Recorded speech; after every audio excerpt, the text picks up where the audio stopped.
안녕하세요, 여러분. 오늘 바느질 토크 시작하겠습니다. 오늘은 제가 어떤 얘기를 들려드릴까 하다가요. 제 인생에서 꿨던 아주 상서로운 꿈 두 가지에 대해서 얘기해 드리려고 합니다. 여러분은 꿈을 잘 꾸는 사람이세요? 아니면 꿈 없이 꿀잠을 잘 주무시는 분이세요? 저는요, 되게 꿈을 많이 꾸는 사람 중에 하나이거든요. 제가 무슨 꿈꾸는 요셉도 아닌데, 저는 꿈을 좀 되게 많이 꿉니다. 그래서 저는 10년 넘게 꿈노트도 써놨거든요. 왜냐하면 그 꿈에 어떤 의미가 있을 거라고 생각했기 때문에 그걸 잊고 싶지 않아서 꿈노트를 적어 놓았습니다. 근데 제가 적어 놓지 않았어도 잊을 수 없는 정말 아주 특별한 꿈 두 개가 있는데요. 그게 뭐였냐면요. 첫 번째는 제 하이힐이 똑 부러지는 꿈이었습니다. 너무나 선명하게 하이힐이 뚝 부러져서 아침에 깨자마자 과연 이게 무슨 뜻일까? 하나님이 지금 이걸 통해서 나에게 주고자 하는 메시지가 뭘까? 제가 깊이 생각을 했거든요.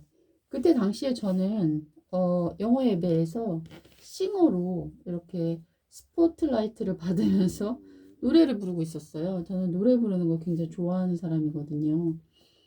그래서 화려한 옷을 입고 무대에서 노래를 부르다가 이 꿈이 생각이 났고, 이제 더 이상 그런 화려한 무대에 있는 것이 아니라 뭔가 아래에 내려가야겠다. 그런 저한테 터닝 포인트가 되었던 꿈이었습니다. 그래서 저는 그 뒤로 어떻게 했냐면 장애인 부서에 들어가게 됩니다. 네. 그래서 사랑부라고 하죠. 지적장애 청년들을 돌보는 그런 교사를 하게 되었습니다. 거기서 정말 별별 경험들을 다 하게 되거든요. 네, 진짜 5명이 먹을 수 있는 국수를 제가 두 팔로 들고선 막 날린 적도 있었고, 정말 한 2달 정도는 감지 않는 듯한 그 머리를 정말 감겨주느라고 정말 머리를 정말 심하게 거의 감기는 게 아니라 거의 빠는 수준으로 그렇게 해준 적도 있고요.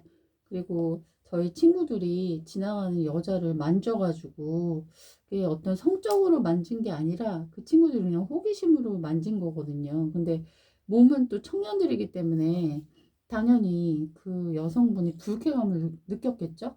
그래서 저희가 막 손이 발이 되도록 빈 적도 있었고, 막 1년 넘게 그 교사를 하면서 참 많은 경험을 할 수 있었던 시간이었던 것 같아요. 그 중에서 제일 기억 남았던 경험은, 어, 그 친구들이 좀 미안하지만 잘 씻지를 않거든요. 그래서 뭐 머리에서 좀 이상한 것이 떨어지는 건 기본이고 좀 냄새도 나고 좀 그런 친구들이 많이 있었는데, 그 중에 한 명이 저한테 너무 춥다고 제 코트를 벗어달라고 하는 거였어요. 근데 저는 정말 다른 거는 줄 수 있었는데 제 코트는 정말 벗어주고 싶지가 않았어요. 왜냐면 우리 친구들이 좀 청결하지가 않은 상태였기 때문에 제가 약간 그런 청결증 뭐 이런 게 좀 심하게 있어가지고 하루에 막 100번 손을 닦고 막 그런 좀 연약함이 있거든요. 그래서 미안한데 내가 옷은 주기가 어려울 것 같다 이렇게 말을 했었어요. 근데 그 아이가 막 얼굴이 빨개지면서 진짜 너무 아파 보이는 거예요. 그래서 그때 제가 바로 회개하고 그 아이한테 옷을 줬거든요. 한 25살 된 아가씨였어요. 근데 그리고 와서 제가 집에 와서 그 옷을 막 빨고 막 그랬던 기억이 나거든요.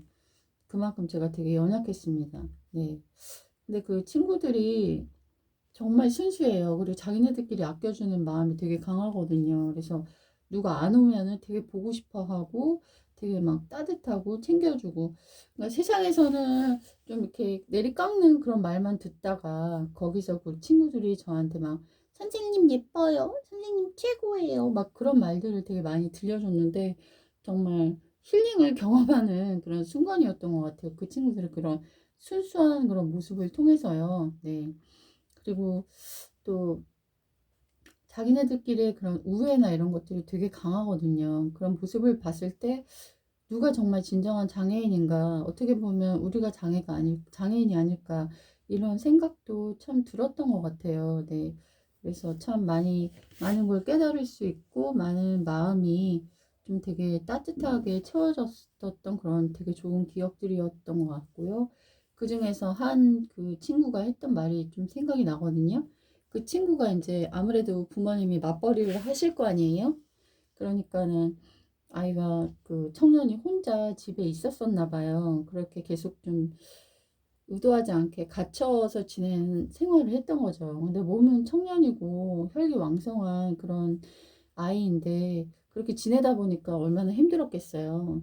근데 제가 이제 교회에 오니까 교회에서는 자유롭게 돌아다니고 우리가 막 대화도 나누고 막 사람도 보고 그러니까 막 기분이 너무 좋았던 거예요. 그래서 그 친구가 이렇게 말하더라고요. 밖에 나오니까 너무 좋다.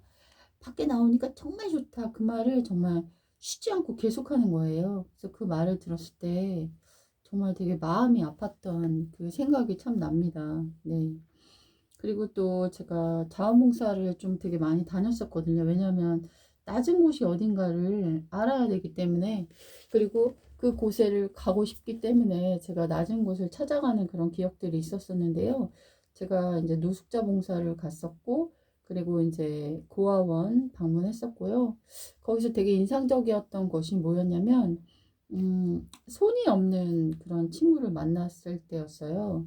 근데 저는 태어나서 손이 없는 사람을 처음 본 거예요. 근데 이제 그 친구를 이제 예쁘고 귀여운 아이였는데 한 8살? 근데 그 아이가 손이 없는 거예요. 근데 제가 그 아이를 처음 만나는데 도대체 어떻게 걔를 대해야 될지 모르겠는 거예요. 저는 그런 경험이 없다 보니까. 근데 거기 자원봉사 자주 왔던 그런 자매님이 그 손 없는 그 아이의 팔을 아무렇지도 않게 딱 잡는 거예요.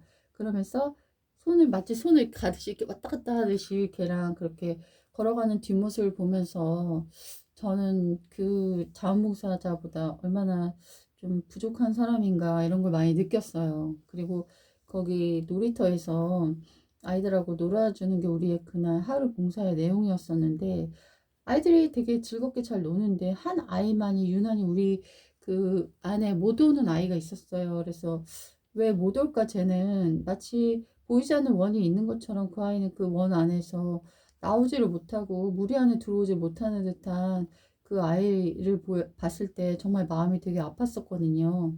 그런 내용이 제가 경험했던 내용이 무주택자 예수라는 제 책 안에 그대로 다 써 있습니다. 근데 그 아이가 막 소리를 계속 지르는 거예요.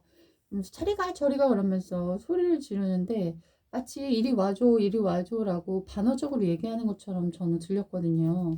그래서 정말 그 아이도 너무나 놀고 싶어서 우리 옆을 떠나질 않는데 근데 들어오지는 못하는 그런 안타까운 모습을 보면서 사실 그 아이들이 태어나자마자 그 아이들이 경험한 건 거절이잖아요. 버림이고.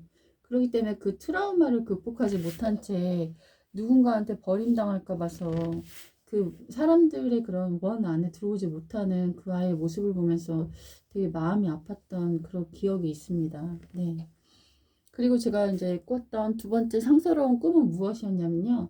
헬리나 우엔이라는 그런 사람이 꿈에 나왔어요. 근데 저는 사실 헬리나 우엔이라는 이름을 모르는 이름이었어요. 유명하신 분인데 저는 모르는 사람이었거든요. 근데 꿈에서 그 외국인이 자기는 헬리나 우엔이라고 그러는 거예요. 그래서 그러면서 저한테 무슨 옥수수를 주시더라고요. 근데 그 옥수수가 그 그 막 쪄낸 그런 맛있는 옥수수 있잖아요. 노란 옥수수인데 그분이 이미 반 이상을 드시고 저한테 반을 주더라고요. 근데 제가 먹으려고 그랬는데 그게 먹지는 못하고 장면이 바뀌었습니다. 근데 제가 어떤 소모임을 인도하고 있더라고요. 근데 그 소모임에서 한 자매가 막 아주 거기 약간 슬픈 표정으로 힘들게 그렇게 앉아 있는데 제가 기쁨에 대해서 한번 얘기해보자 이런 얘기를 이렇게 인도하더라고요. 그러니까 그 약간 슬픈 표정을 짓고 있던 그 자매님이 막 비명을 지르면서 막 소리 지르는 그런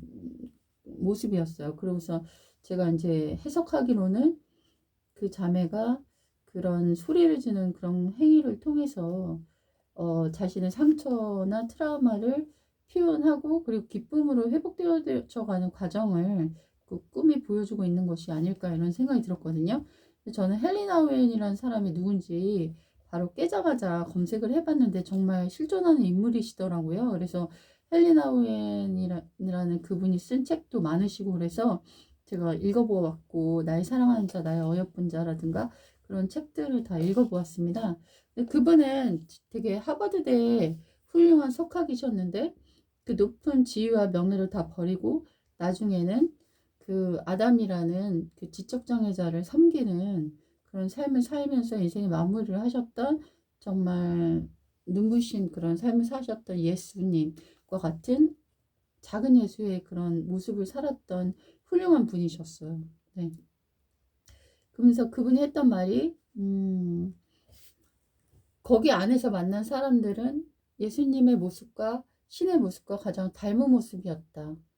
이런 이야기를 하셨고, 그리고 내가 높은 곳에 있을 때는 예수가 보이지 않았으나 낮은 곳에 내려갔더니 그곳에 예수가 있었다. 이런 말을 하셨던 분이세요. 아무튼 제 꿈, 이 상서로운 두 가지 꿈은 제 인생에 있어서 굉장한 터닝포인트가 되었고 제 삶에 있어서 어떤 것이 중요한 가치인지를 저로 하여금 알게 해 주었던 것 같아요. 그래서 저는 지금 제가 느낄 때는 좁은 문으로 걷고 있다라고 생각하거든요. 사람들은 넓은 문으로 들어가고 넓은 길로 들어가고 걸어가기를 좋아하잖아요. 그 넓은 문이라는 것은 뭐 사람들이 일반적으로 좋아하는 명예, 부, 인기, 외모 이런 것들을 추구하는 길이겠죠. 근데 저 같은 경우는 그 반대의 길을 사실은 걷고 있다고 생각하거든요. 가난과 또한 나눔과 섬김과 소박함 이런 것들을 추구하는 삶이죠. 그리고 하나님께 영광 돌리기 위한 삶이죠. 네, 그 좁은 문에서 제가 발견한 것들은 뭐였냐면 기쁨이었습니다. 그래서 제가 봉사하면서 봉사자들한테 그랬어요. 당신들도 그런가요? 가슴이 터질 것 같은 이 기쁨을 여러분들 느끼나요? 라고 제가 질문한 적이 있어요. 노숙자 봉사를 하고 집에 오는데 마음이 막 기쁨으로 막 터질 것 같았거든요. 근데 그들도 그런 말을 하더라고요. 그럼요. 우리도 기쁘니까 계속 하는 거 아니겠어요? 저는 그때 정말 그 사명이라는 것은 내가 마땅히 걸어가야 할 길을 걸어갈 때 느끼는 기쁨, 그것이 바로 행복이구나라는 것을 깨닫는 순간이었던 것 같아요. 여러분도 좁은 문으로의 초대 꼭 한번 가보시길 바랄게요. 안녕히 계세요.